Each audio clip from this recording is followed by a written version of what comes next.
ও আসেনি তো কি হয়েছে? আমার কাছে আর 1 ঘন্টা সময় আছে। যে করে হোক আমার জন্য একজন পাত্রী জোগাড় করে আনো।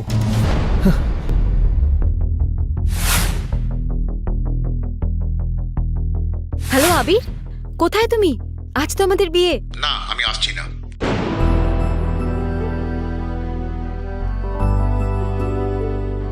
তাড়াতাড়ি আমার জন্য একজন পাত্রীর ব্যবস্থা করো। আমার হাতে আর মাত্র 20 মিনিট সময় আছে। আপনি কি আমাকে বিয়ে করবেন? হ্যাঁ, চলুন। মোহিত রায়ের বিয়ে, প্রেম, ভালোবাসা এসবের প্রতি বরাবরই কোনো আগ্রহ ছিল না, কিন্তু বিয়ে আজ তাকে করতেই হবে, না হলে সে তার এতদিনের কষ্টে অর্জিত বিজনেসটাকে হারিয়ে ফেলবে। কিন্তু যে মেয়ের সাথে তার চুক্তির বিয়ে ঠিক হয়েছিল সে আজ হঠাৎ করেই উধাও হয়ে যায়। তাই মোহিত এখন কাকে বিয়ে করবে সে বিষয়ে বিন্দুমাত্র আগ্রহী নয়। তার এখন শুধু একজন পাত্রী চাই। ওনাকে নিজের নামটা বলুন। তনিমা। তনিমা সেন। নামটি শোনার পর মুহূর্তের জন্য মোহিত কোথাও একটা হারিয়ে যায়। এই প্রথমবার সে তার হবু স্ত্রীকে দেখে এবং তনিমাকে দেখে তার চোখ দুটি যেন জুড়িয়ে যাচ্ছিল। তাহলে কে সেই তনিমা?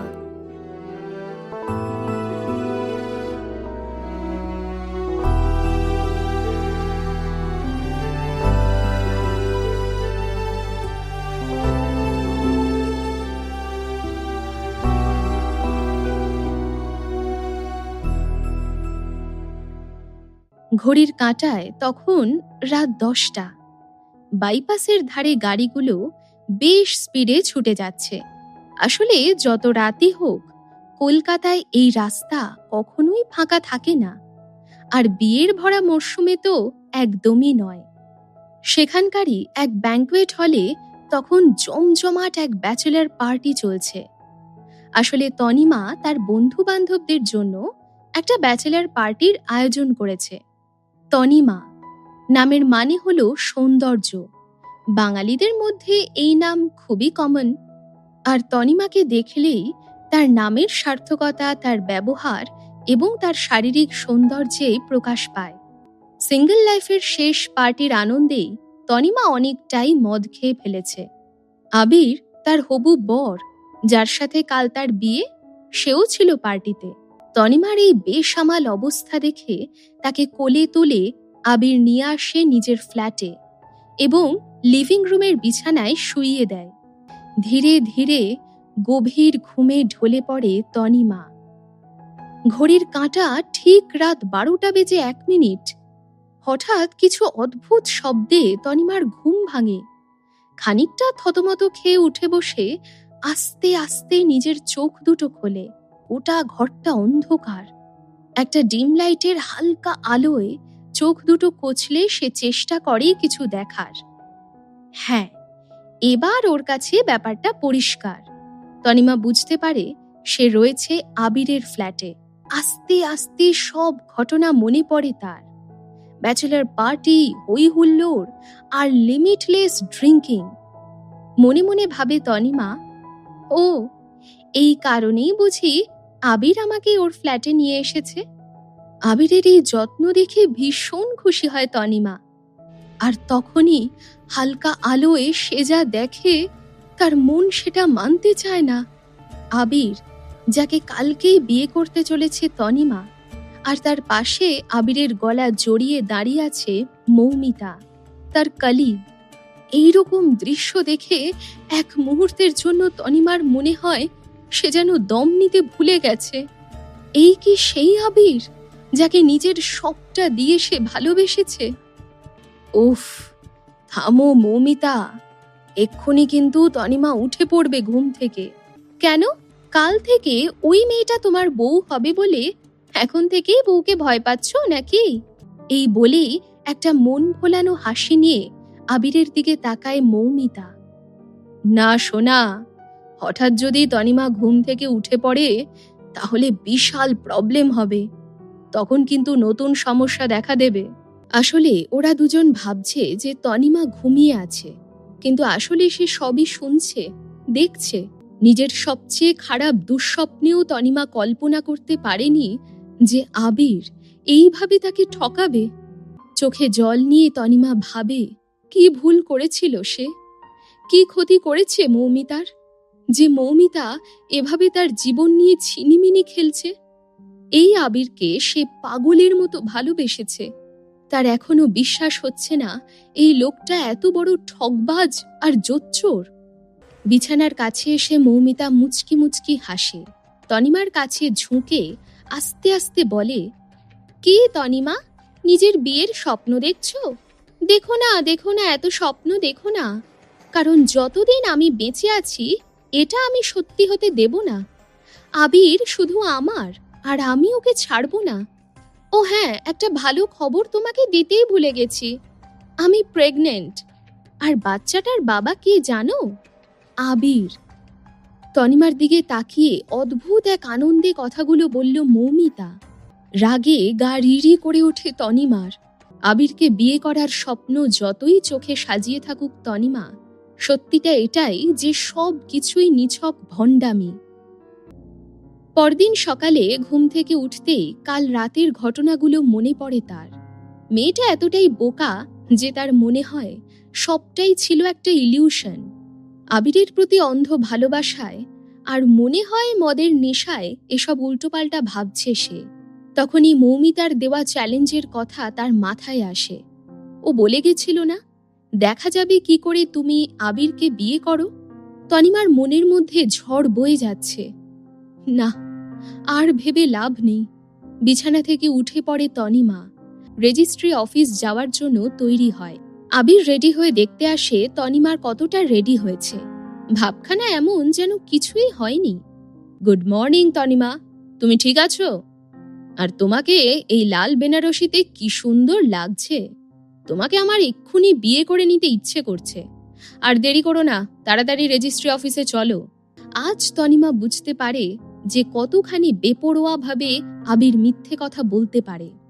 আসলে তনিমার মাথায় তখন একটাই কথা ঘুরছে, যে মৌমিতা ঠিক কি প্ল্যান করেছে তাদের বিয়েটা ভাঙার। তবুও একটা মেকি হাসি হেসে তনিমা বলল, আমি রেডি। দুজনেই গাড়িতে ওঠে। তবে তনিমা গিয়ে গাড়ির পেছনের সিটে বসে। সারা রাস্তা সেভাবে কোনো কথা বলেনি দুজনে। কিছুক্ষণের মধ্যেই তারা পৌঁছে যায় রেজিস্ট্রি অফিসে। দুজন গাড়ি থেকে নেমে একসাথে ঢোকে। আর ঠিক 2 ঘন্টার মধ্যে বিয়ে হয়ে যাবে দুজনের। ঠিক 5 মিনিট পর একটা ফোন ঢোকে আবিরের মোবাইলে। স্ক্রিনের ডিসপ্লেতে নামটা তনিমা দেখতে পায় আর বুঝতে পারে গত রাতের কোনো ঘটনাই তার কল্পনা ছিল না। আবির ফোনটা তুললে ফোনের ও প্রান্ত থেকে মৌমিতা কাঁদো কাঁদো সুরে বলে, আবির, আমি বাথরুমে পড়ে গেছি, উঠে দাঁড়াতে পারছি না, কোমরে বোধহয় খুব চোট লেগেছে, পাও নাড়াতে পারছি না, প্লিজ তুমি এসো, আমার তোমাকে খুব দরকার। আমি 5 মিনিটের মধ্যে আসছি, চিন্তা করো না, আমি যাব আর চলে আসব। তনিমাকে ওখানে দাঁড় করিয়ে রেখে চলে যায় আবির। আর তনিমাও ধৈর্য ধরে অপেক্ষা করতে থাকে। প্রায় 1.5 ঘন্টা পেরিয়ে যায়, অথচ আবিরের কোনো দেখা নেই। দাঁড়িয়ে অপেক্ষা করতে করতে তনিমার পা ব্যথা করে। সে অপেক্ষা করা ছেড়ে দেয়, কারণ সে জানে আবির আসছে, এই দৃশ্য এই জন্মে হয়তো আর দেখা হবে না। তবুও মনের সব শক্তি সঞ্চয় করে শেষবারের মতো আবিরকে একটা ফোন করে তনিমা। প্রথমবার ফোনটা পুরোটা বেজে কেটে যায়। দ্বিতীয়বার ফোন করতে কিছুটা রিং হওয়ার পর আবির ফাইনালি কলটা তোলে। তার গলায় যেন বিরক্তি আর রাগ স্পষ্ট। কি হয়েছেটা কি? আবির, আমাদের আজকে বিয়ে। আমি এতক্ষণ ধরে তোমার জন্য রেজিস্ট্রি অফিসে অপেক্ষা করছি। কোথায় তুমি? কখন আসছো? আর সেটা কিসের জন্য করছো শুনি? মৌমিতার পায়ে চোট লেগেছে আর আমি তাকে হসপিটালে নিয়ে যাচ্ছি। রইল বাকি বিয়ে, সেটা তো আমরা অন্য কোনো দিনও করতে পারি। বলেই তনিমাকে আর উত্তর দেওয়ার কোনো সুযোগ না দিয়ে ফোনটা কেটে দেয় আবির। অন্য কোনো দিন? কথাটা তনিমার কাছে জোকসের মতো লাগে, কারণ সে জানে বাস্তবে অন্য কোনো দিনের কোনো অস্তিত্ব নেই। তনিমা ঘুরে দাঁড়ায় রেজিস্ট্রি অফিস থেকে বেরিয়ে যাওয়ার জন্য। চোখে সানগ্লাস পরে দরজার দিকে পা বাড়ায় সে। হঠাৎ তার চোখ গিয়ে পড়ে এক লম্বা সুদর্শন সুঠাম ব্যক্তির উপর, যে ঠিক তার পাশেই দাঁড়িয়ে আছে। তনিমা বুঝতে পারে ইনি সিনে এন্টারটেনমেন্টের সিইও মোহিত রায়। আচ্ছা, এ এখানে কেন এসেছে? আজ কি এনারও বিয়ে? স্যার, মিস চক্রবর্তী আর তার পরিবার এখনো এসে পৌঁছয়নি, এমনকি সে আমার কলও তুলছে না, একটু চিন্তার স্বরে বলল তার অ্যাসিস্ট্যান্ট। আমি জানি না তুমি কি করে করবে, কিন্তু আমি আজকেই বিয়ে করব, আর যদি সে আর 10 মিনিটের মধ্যে এখানে না এসে পৌঁছয় তাহলে এখানেই সব শেষ। আর আসতে হবে না তাকে, এক্ষুনি মেসেজ করে জানিয়ে দাও তাকে। অ্যাসিস্ট্যান্টও কোনো প্রশ্ন না করে তার কথা শুনে মেসেজ পাঠায়। সঙ্গে সঙ্গে তার ফোনে একটা কল আসে তার হবু কনের তরফ থেকে। আমি অন্য কাউকে ভালোবাসি আর তার সাথেই থাকতে চাই, তাই আমি মোহিতকে বিয়ে করতে পারবো না। দেখো, আমি আজকেই বিয়ে করেই ছাড়বো। তোমাকে 8 ঘন্টার সময় দিচ্ছি। আমি জানি না কি করবে বা কিভাবে করবে, সেটা সম্পূর্ণভাবে তোমার মাথা ব্যথা, তবে আমার একটা মেয়ে চাই। অ্যাসিস্ট্যান্ট মনে মনে ভাবতে থাকে, 8 ঘন্টার মধ্যে আমি বিয়ের কোণে কোথায় খুঁজবো? বুঝতে পারি না মাঝে মাঝে বসের কি যে হয়, হঠাৎ এরকম কেন ব্যবহার করেন কে জানে। মোহিত আসলে এই সমাজের এক উচ্চপদস্থ নাগরিক, আর তার কোম্পানিও এই শহরের বড় কোম্পানিগুলোর মধ্যে একটা। বিউটি আর গ্ল্যামার ইন্ডাস্ট্রিতে তার ভালো মতো ইনফ্লুয়েন্স আছে, কোনো কিছুরই কমতি নেই তার। কিন্তু তবুও আজ সে একটু হলেও নার্ভাস, চিন্তিত। তার জীবনে এই মুহূর্তে যা পরিস্থিতি, তাকে সেটা ট্যাকল করতেই হবে। গত কয়েকদিন ধরে তার ফ্যামিলি তাকে সেম স্ট্যাটাসের মেয়ের সাথে বিয়ে করতে চাপ দিয়েছিল। মোহিত আসলে মেয়েদের থেকে বেশি ভালো নিজের কাজকে বাসে, তাই খানিকটা পরিবারের চাপে পড়ে সে বিয়ে করার সিদ্ধান্ত নেয়। আসলে পরিবারের ঠিক করে দেওয়া মেয়েকে নিয়ে তার কি সুবিধা অসুবিধা হতে পারে সেই নিয়ে সে বেশ চিন্তিত। তাই এই ব্যাপারে তার বিশ্বস্ত অ্যাসিস্ট্যান্ট উদিতকে বিশ্বাস করে মোহিত। এই যে মিস চক্রবর্তী আজকে আসতে না করে দিল, সেও কিন্তু এই উদিতেরই ঠিক করা। আসলে সেও স্বপ্নে কল্পনা করতে পারেনি যে মেয়েটা লাস্ট মোমেন্টে এইভাবে বিট্রে করবে। মোহিতের জন্য মেয়ের অভাব নেই, তার এক আঙুলের ইশারাতে এখানে ভিড় হয়ে যেতে পারে। তনিমা দূরে দাঁড়িয়ে সব কিছু শুনছিল চুপচাপ, আর তখনই হঠাৎ তার মাথায় একটা বুদ্ধি খেলে গেল। নিজের চোখ থেকে সানগ্লাসটা খুলে সোজা মোহিতের সামনে গিয়ে দাঁড়ালো, তার চোখে চোখ রেখে। মোহিত এমনিতেই চিন্তিত, আর এইভাবে একটা মেয়েকে বিয়ের সাজে তার সামনে দেখে একটু অবাকই হলো।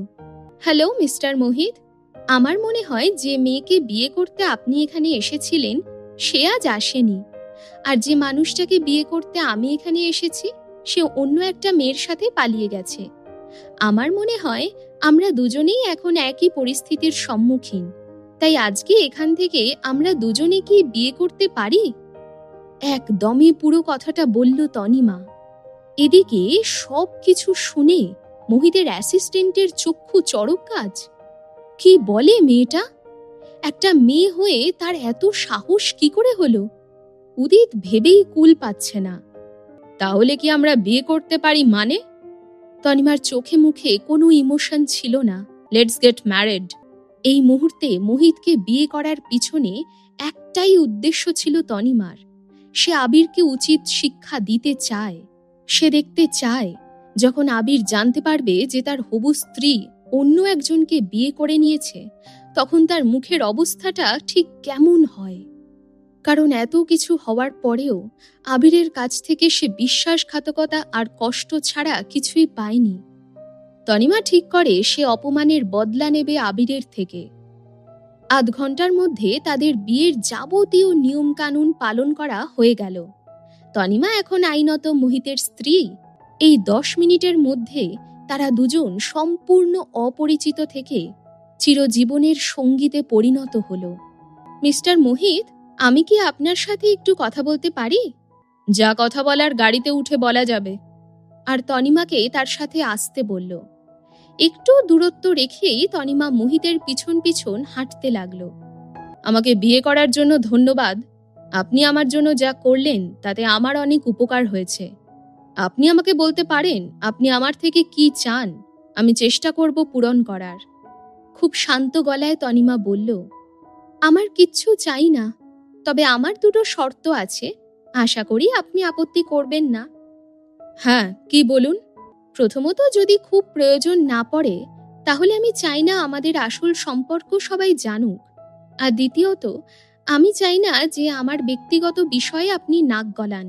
কথা দিচ্ছি, যেহেতু আমি নিজের ইচ্ছে বিয়ে করেছি, তাই আমার কাছে আপনি আমার হাজব্যান্ড। তাই অন্য কোনো পুরুষের সাথে কোনো সম্পর্কে আমি জড়াবো না। খুব ধৈর্য ধরে মোহিত তনিমার সব কথা শুনল। যখন বিয়েটা মেনেই নিয়েছো, তাহলে তোমাকে তুমি করেই বলছি। তোমার শর্তে আমি রাজি, কিন্তু আমি চাই সামাজিকভাবে আমাদের বিয়ে হোক। আমি তোমাকে 6 মাসের সময় দিলাম, তোমার জীবনের সমস্যাগুলোকে আস্তে আস্তে গুছিয়ে নাও। ততদিন আমি তোমাকে কোনো ডিস্টার্ব করব না। তারপর সমস্ত নিয়মকানুন মেনেই আমাদের বিয়েটা হবে সবার সামনে। Thank you. যেহেতু আমাদের বিয়ে হয়ে গেছে, আমাদের দুজনের আর আলাদা থাকা উচিত নয়। 3 দিন সময় দিচ্ছি তোমাকে। সব জিনিসপত্র গুছিয়ে যেখানে আমি তোমায় বলবো সেখানে চলে এসো। তনিমা কোনো আপত্তি করল না, কারণ যেহেতু তারা বিবাহিত, তাই এই দাবি করাটা স্বাভাবিক। আচ্ছা, এর পরবর্তী অংশ শোনার জন্য শুনতে থাকুন পকেট এফএম। লিঙ্কটি রয়েছে ডেসক্রিপশনে।